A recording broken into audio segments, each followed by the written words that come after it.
nga ba ang halaga ko sa mundong ito? Sa murang gulang, ako'y naitulak sa isang responsibilidad na hindi ko naman hiniling. Mga tungkuling sa magulang sana nakaatang, ngunit sa aking payat na balikat, mariing nakasalalay. Ako ang naging liwanag sa dilim na hindi ko nilikha, ang tinig sa katahimikang na ako mismo'y hindi maintindihan. Sa bawat araw na lumilipas, unti-unti kong nililibing ang sarili kong pangarap upang maitaguyod ang mga buhay na hindi ko isinilang. Ang kabataan ko'y unti-unting naglaho, tinangay ng mga pasaning pumipinsala sa aking diwa. Sa bawat pilit ng ngiti, may luha sa likod ng mga mata, luha ng pagod, ng tanong, ng pangungulila sa sariling pagkatao.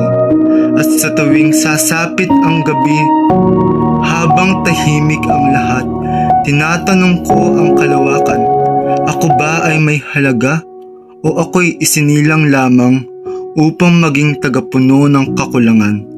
Isang buhay na isinakripisyo upang manatiling buo ang mundong unti-unti namang sumusugpo sa akin.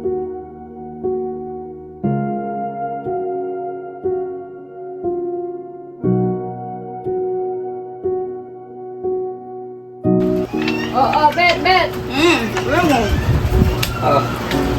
Oh, ikaw na! Yan.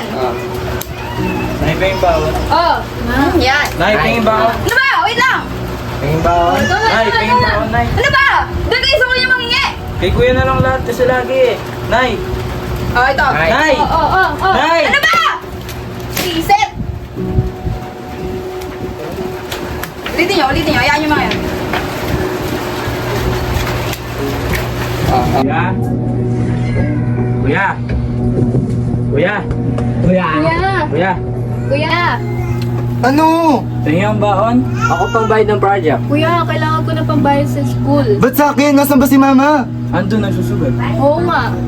Palagi na lang ba ako? Sabi kasi sa'yo daw mangingi. Tara, puntahan natin. Ikaw na. Saan? Tira na. Ma! na. Oo. Ma! Akin yan. Ma, ano ba? Ano ba? Naglalaro yung tao dito eh. Doon ka nga. Huwag yung pasinin yan. Lagi na lang ba ako, ma? Ikaw na. Pagod na ako, ma! Ano ba? Ang yabang mo ah. Nagkatrabaho ka lang. Ano bang pinagmamalaki mo?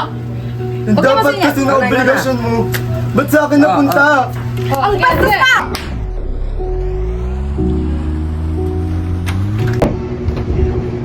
Tara, yan. Oo, ito na.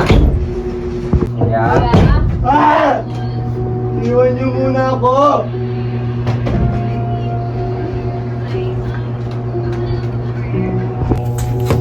Ah! Ayoko na! Ah! Lahat yung buhay na to!